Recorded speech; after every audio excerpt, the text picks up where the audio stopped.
दोस्तों, मार्केट में बहुत सारी कैंडलस्टिक पैटर्न बनती हैं, लेकिन क्या यह सभी कैंडलस्टिक पैटर्न काम करती हैं? नहीं। आज हम 7 पावरफुल कैंडलस्टिक पैटर्न देखेंगे जिनकी एक्यूरेसी नेक्स्ट लेवल है। सिर्फ इतना ही नहीं, पावरफुल कैंडल के साथ साथ हम इसकी साइकोलॉजी भी सीखेंगे ताकि आपको अपनी ट्रेडिंग जर्नी में बेहतर रिजल्ट मिल सके। तो सबसे पहली पावरफुल और सभी ट्रेडर्स की फेवरेट कैंडल है हैमर। हैमर एक बुलिश कैंडल है जिसकी फॉर्मेशन होने के बाद यूजुअली मार्केट ऊपर जाता है। इस कैंडल की एक कंडीशन है कि इसके शैडो की साइज इसके बॉडी से 2 गुना लंबी होनी चाहिए। जब ये कैंडल किसी सपोर्ट के आसपास बने तब हाईली चांस रहते हैं कि मार्केट एक अपर साइड मूवमेंट थे। जैसे कि यहाँ आप देख सकते हैं, इस सपोर्ट के पास हैमर का निर्माण हुआ और इसके बाद मार्केट ने ऊपर की तरफ मोमेंटम दिया भी। लेकिन आपको यह समझने की जरूरत है कि हैमर कैंडल में ऐसी क्या खास बात है कि यह बनने के बाद मार्केट ऊपर जाती है। हैमर बनने के बाद प्राइस ऊपर ही क्यों जाती है, प्राइस नीचे क्यों नहीं जाती? इस क्वेश्चन का सॉल्यूशन आपको हैमर कैंडल की साइकोलॉजी में मिलेगा। देखिए, स्टार्टिंग में प्राइस ओपन होती है और सेलर्स की वजह से प्राइस नीचे गिरने लगती है, पर किसी इंपॉर्टेंट सपोर्ट के पास बायर्स एक्टिव होते हैं और प्राइस को ऊपर की तरफ पुश करते हैं। एंड में प्राइस जहां ओपन हुई थी उसके भी ऊपर बायर्स प्राइस को क्लोज करवाने में कामयाब रहते हैं। शुरुआत में सेलर्स ने पूरी कोशिश की थी प्राइस को नीचे गिराने की, लेकिन एंड में बायर्स ने पूरा कंट्रोल लेकर अपना डोमिनेंस दिखाया, जिसके बाद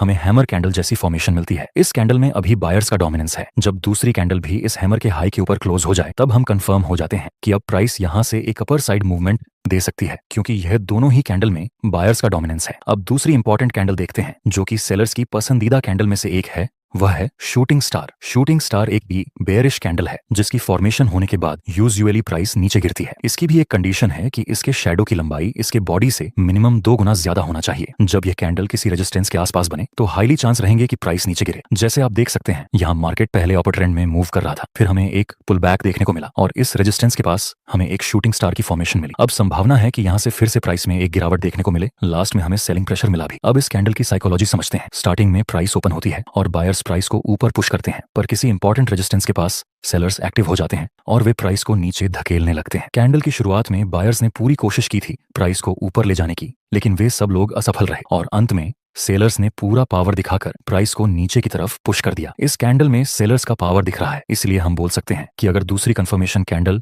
इस शूटिंग स्टार के लो के नीचे क्लोज हो जाए तब हम सेल में एंट्री कर सकते हैं, क्योंकि यहाँ दोनों कैंडल में ही सेलर्स का प्रेशर है। अब हैमर और शूटिंग स्टार के बाद तीसरी पावरफुल कैंडल देखते हैं, वह है three white soldier. Three white soldier एक बुलिश पैटर्न है जिसमें 3 कैंडल का कॉम्बिनेशन होता है। थ्री व्हाइट सोल्जर की कंडीशन है कि यह तीनों कैंडल की बॉडी ज्यादा होनी चाहिए और शैडो मिनिमम, जिसमें हर एक कैंडल की क्लोजिंग प्राइस पिछली कैंडल के हाई से ऊपर होनी चाहिए और तीनों कैंडल का कलर ग्रीन होना चाहिए। जब यह कैंडलस्टिक पैटर्न किसी सपोर्ट के आसपास बने तब इसकी एक्यूरेसी नेक्स्ट लेवल तक पहुंच जाती है। दोस्तों, क्या आप इसको three white soldier pattern consider कर सकते हैं? नहीं, इसको हम थ्री व्हाइट सोल्जर कंसीडर नहीं कर सकते, क्योंकि इसमें दूसरी वाली कैंडल की क्लोजिंग प्राइस इस फर्स्ट वाली कैंडल के हाई से नीचे है, इसलिए हम इसको थ्री व्हाइट सोल्जर पैटर्न नहीं बोल सकते। अब थ्री व्हाइट सोल्जर की साइकोलॉजी समझते हैं। पहली कैंडल बनती है और बायर्स का फुल पावर होने की वजह से प्राइस ऊपर ही क्लोज हो जाती है। दूसरी कैंडल ओपन होती है और इसमें भी बायर्स अपना डोमिनेंस दिखाकर प्राइस को ऊपर पुश करने लगते हैं। दूसरी कैंडल भी ऊपर ही क्लोज हो जाती है। आखिर में तीसरी कैंडल भी ओपन होने के साथ बायर्स फिर से एक्टिव हो जाते हैं और एक बार फिर से प्राइस को ऊपर पुश करते हैं और प्राइस ऊपर ही क्लोज हो जाती है। यह तीनों कैंडल में बायर्स का फुल पोटेंशियल है,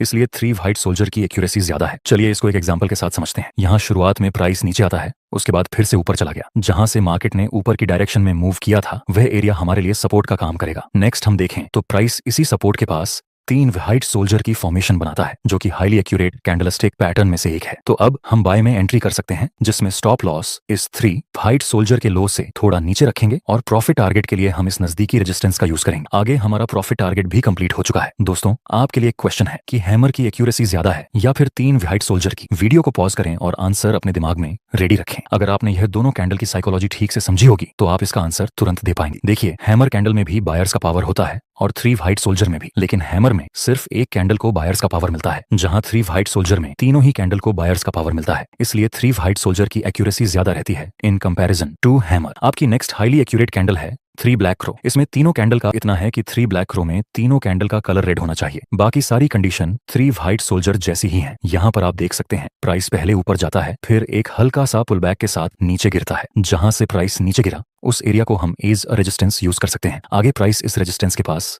3 ब्लैक क्रो की फॉर्मेशन बनाता है, जो एक बेरिश सिग्नल है। तो फिर अब हम सेल में एंट्री कर सकते हैं। स्टॉप लॉस इस 3 ब्लैक क्रो के हाई से थोड़ा सा ऊपर और प्रॉफिट टारगेट के लिए हम नजदीकी सपोर्ट का यूज करेंगे। नेक्स्ट, एक बड़ी गिरावट के साथ हमारा प्रॉफिट टारगेट कंप्लीट हो गया। चलिए इसकी साइकोलॉजी समझते हैं। स्टार्टिंग में प्राइस ओपन होती है और सेलर्स की वजह से प्राइस नीचे आती है और नीचे ही प्राइस क्लोज हो जाती है। दूसरी कैंडल में भी सेलर्स की एक्टिविटी ज्यादा होने की वजह से प्राइस ओपन होकर नीचे क्लोज हो जाती है और थर्ड कैंडल में सेलर्स का पावर ज्यादा होने की वजह से प्राइस ओपन होकर नीचे क्लोज हो जाती है। यह तीनों ही कैंडल में सेलर्स सेल करने में ज्यादा इंटरेस्टेड है, इसलिए यहाँ संभावना है कि आगे भी प्राइस नीचे गिर सकती है। दोस्तों, इस वीडियो में हमने ट्रेडिंग के बहुत सारे न्यू कॉन्सेप्ट ऐड किए हैं जिससे कि आपकी ट्रेडिंग जर्नी सिंपल हो जाए। वीडियो बनाने में हमारी पूरी टीम की बहुत ज्यादा मेहनत लगी है। अगर आप हमें सपोर्ट करना चाहते हैं तो एक लाइक जरूर कर देना। आपकी नेक्स्ट कैंडल है बुलिश एंगल्फिंग। ये कैंडलस्टिक पैटर्न दो कैंडल के कॉम्बिनेशन से बनती है, जिसमें पहले वाली कैंडल का कलर रेड होना चाहिए और दूसरी बड़ी कैंडल का कलर ग्रीन होना चाहिए। यह बुलिश कैंडल है तो यह किसी सपोर्ट के आसपास बननी चाहिए। इसकी एक और कंडीशन है कि यह फर्स्ट वाली कैंडल का हाई एंड लो पूरी तरह से दूसरी वाली ग्रीन कैंडल के अंदर होना चाहिए। यहाँ पर आप देख सकते हैं इस इंपॉर्टेंट सपोर्ट के पास बुलिश एंगल्फिंग पैटर्न का निर्माण हुआ और फिर प्राइस ने अपर साइड मूवमेंट दिया भी था। इसके पीछे की साइकोलॉजी समझते हैं। स्टार्टिंग में प्राइस ओपन होती है और सेलर्स की वजह से प्राइस नीचे मूवमेंट देती है और नीचे ही कैंडल क्लोज हो जाती है। मतलब इस कैंडल में अभी सेलर्स का डोमिनेंस है। दूसरी कैंडल हल्का सा गैप डाउन होकर ओपन होती है जहां सेलर्स प्राइस को नीचे ले जाने की कोशिश करते हैं, लेकिन करंटली बायर्स एक्टिव होते हैं और वे प्राइस को फुल पावर के साथ ऊपर पुश करने की कोशिश करते हैं और बायर्स प्राइस को फर्स्ट कैंडल के हाई के ऊपर क्लोज करवाने में कामयाब रहते हैं। यहाँ इस कैंडल में सेलर्स का डोमिनेंस था, लेकिन दूसरी कैंडल में बायर्स का डोमिनेंस देखने को मिला। जब दूसरी कैंडल इस ग्रीन कैंडल के हाई के ऊपर क्लोज हो जाए तब हम बाय में एंट्री कर सकते हैं। इसी तरह आपकी दूसरी पैटर्न है बेयरिश एंगल्फिंग। इसका निर्माण होने के बाद यूजुअली मार्केट नीचे गिरता है। इसमें यह फर्स्ट कैंडल का कलर ग्रीन होना चाहिए और सेकंड कैंडल का कलर रेड होना चाहिए। यह बात जरूरी है कि बेयरिश एंगल्फिंग किसी रेजिस्टेंस के आसपास बननी चाहिए, तभी इसकी एक्यूरेसी बेहतर रहेगी। इसमें भी यह फर्स्ट कैंडल का हाई और लो पूरी तरह से इस सेकंड कैंडल के अंदर होना चाहिए। आप देख सकते हैं यहाँ इस इंपॉर्टेंट रेजिस्टेंस के पास एक बेयरिश एंगल्फिंग का निर्माण हुआ और फिर प्राइस ने एक डाउन साइड की मूवमेंट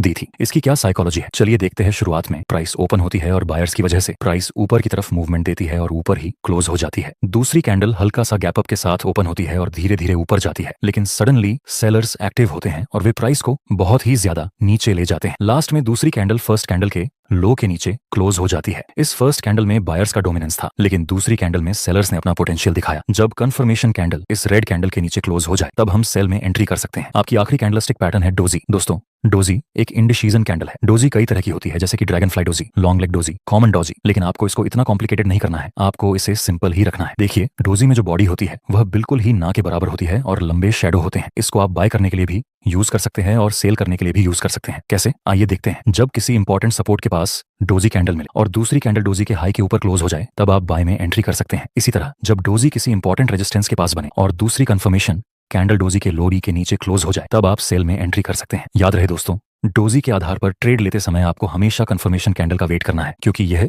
इंडिसीजन कैंडल है। चलिए इसकी साइकोलॉजी समझते हैं। शुरुआत में प्राइस ओपन होती है और सेलर्स प्राइस को नीचे पुश करते हैं, लेकिन बायर्स एक बार फिर से प्राइस को ऊपर ले जाते हैं। जैसे ही प्राइस ऊपर जाती है सेलर्स फिर से एक्टिव होते हैं और प्राइस को नीचे पुश कर देते हैं और जहां प्राइस ओपन हुई थी उसके आसपास ही क्लोज हो जाती है। सेलर्स ने कोशिश की थी प्राइस को नीचे ले जाने की, लेकिन वे नाकामयाब रहे और वहीं बायर्स ने भी कोशिश की थी प्राइस को ऊपर ले जाने की, लेकिन वे भी सफल नहीं रहे, जिस वजह से इस कैंडल को हम इंडिसीजन कैंडल बोलते हैं। दोस्तों, अगर आपको इस वीडियो से कुछ ना कुछ वैल्यू मिली हो तो लाइक जरूर करना और कोई डाउट हो तो कमेंट में बता देना। साथ ही अगली वीडियो किस टॉपिक पे चाहिए कमेंट में जरूर बताएं। जय हिंद दोस्तों।